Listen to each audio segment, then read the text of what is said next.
Hello, everyone. My name is Jalen Jones, digital producer here at WRAL. Welcome to the Daily Download. We're going to talk. I'm here with Sarah Krueger. Hey, if you're watching this, like, subscribe, follow for more content you're not going to get anywhere else.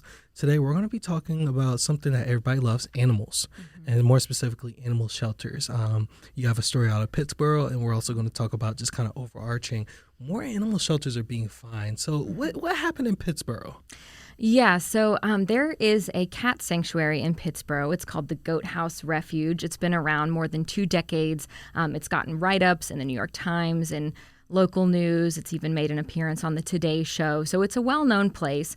I regularly check state records for animal shelters as just part of, what I do as an investigative reporter, always looking at data and documents. And so I noticed a little while ago, a few weeks ago, that the Goat House Refuge in Pittsburgh was hit with a really big fine, $9,300. Oh, that's a lot. It's a lot. Yeah. And I check these things all the time, like I mentioned. So I have a sense of what's a big fine, what's not. And that one was large. So it got my attention. And I reached out to them, ended up talking with them. But basically, the state had found dozens of violations at this facility over the course of months. And hit them with that really big fine, and also imposed a suspension of their license, of their registration. Oh, wow. Gave them 30 days to rehome all of the cats that are there. That has since had a stay put on it, so they have a little bit more time. But yeah, we went out to the shelter. Happy to talk more about that, answer any questions you have. Oh, wow. So they 30 days to rehome, and then obviously I think I'm interpreting that as 30 days to fix everything and then possibly bring the animals back, correct? Yeah. So what the state's going to do is they're going to go out and do another reinspection, an unannounced reinspection, and see what kind of progress they've made. And, I talked to the owner of the Goat House Refuge. Her name is Siglinda Scarpa. Okay. And just really wanted to hear her perspective, because that was such a large fine.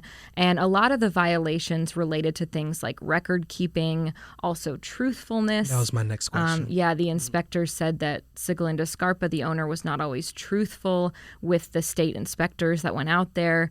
So I wanted to hear from her, and I talked to her. So did my producer, Randall. And, she had a lot to say. First and foremost, she wanted people to know that the cats are well cared for, in her opinion. She mentioned, she's 85 years old. She's been doing this for a long time. Okay. She mentioned that she has had some health challenges recently, and that made it more difficult for her to keep up with everything at the shelter. But she said, she was hospitalized. She's out now. She is making progress. Her team is making progress toward fixing all the things that the state identified. So she is really hopeful that they'll be able to stay open, stay in business. 24 years they've been doing this, and she thinks they've had a really positive impact on the community. It's interesting when you go out there, it's definitely not your typical animal shelter. It's outdoors. I've seen those on social media, and I love them. Yeah. So, there's no cages, or at least cages are not regularly used. And it's, these big spaces outside for the cats to roam in. The owner is really hopeful for donations. She says, it's a tough time to be getting donations, as we've reported before, for a lot of nonprofits are just down across the board. And one thing she mentioned to me that's stayed with me was that she gets her Social Security check every month, and that half of it she puts straight back into the shelter, because she said she doesn't need a lot to live on, and she really cares for these cats. And she has, a lot of cats out there. She has a couple dogs out there, at least a couple that I saw. Gotta guard those cats. Yeah, I guess Get those dogs to work. Yeah. So obviously she cares. And she's putting a lot of effort into it. With these violations, this is a lot of, manual labor. You got to move the cats, herd them all together, rehome them, fix these things and things like that. How difficult is it to regulate let's call this an open air kind of farm sanctuary rather than regulations for a typical animal shelter that you see here in Wake County with the cages and things like that? Yeah, so the Animal Welfare Act that the state has, which is what the Department of Agriculture enforces through their animal welfare section, which is led by Dr. Patricia Norris, who I talked to for some of my stories. This is still considered a registered animal shelter, just as like a more traditional county shelter might be. So have to follow all the same codes, all the same laws. Interesting. Okay. Yeah. Well, I can see that's difficult.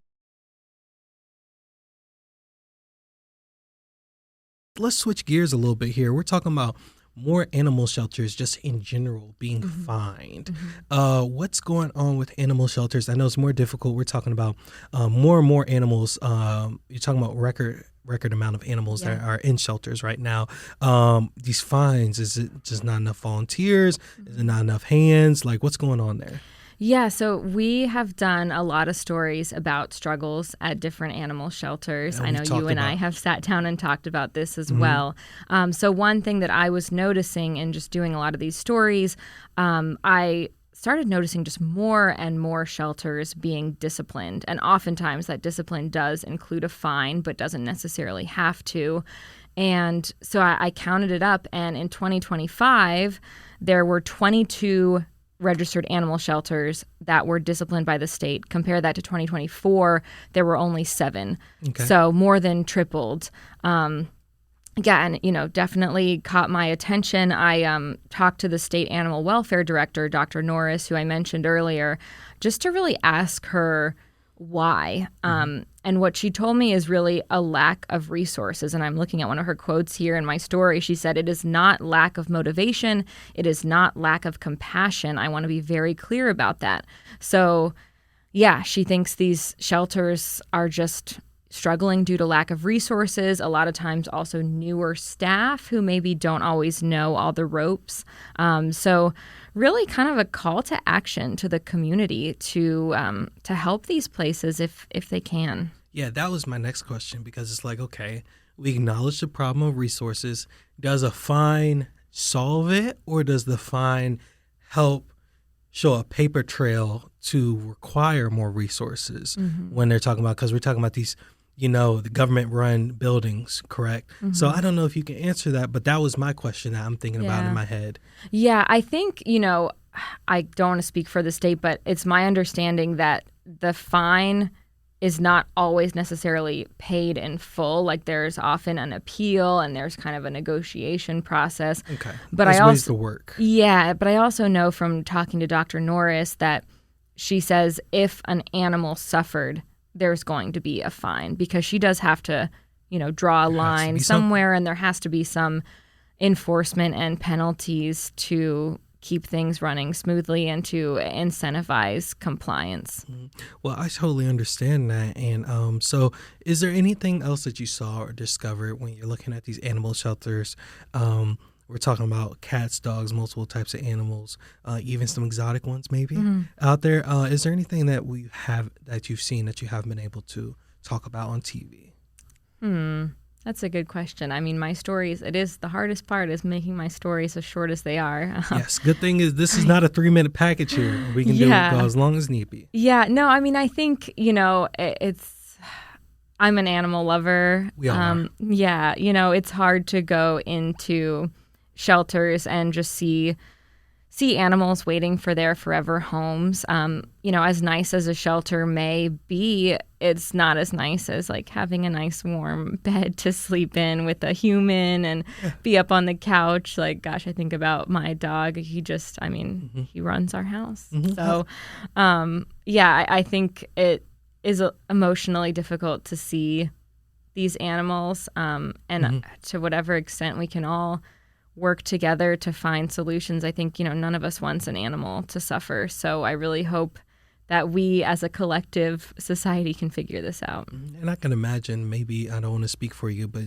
you can imagine your fur baby in these situations, and you're like, oh man, imagine if that was my dog that I take care of, and you see them in cages or being mistreated, or just not enough hands to take care of take care of these animals and things like that.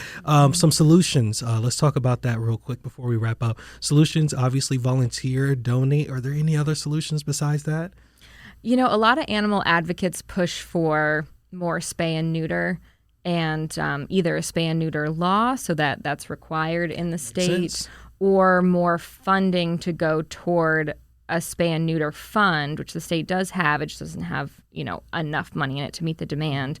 But that way, people who cannot afford to spay or neuter their pet can find financial assistance to do so.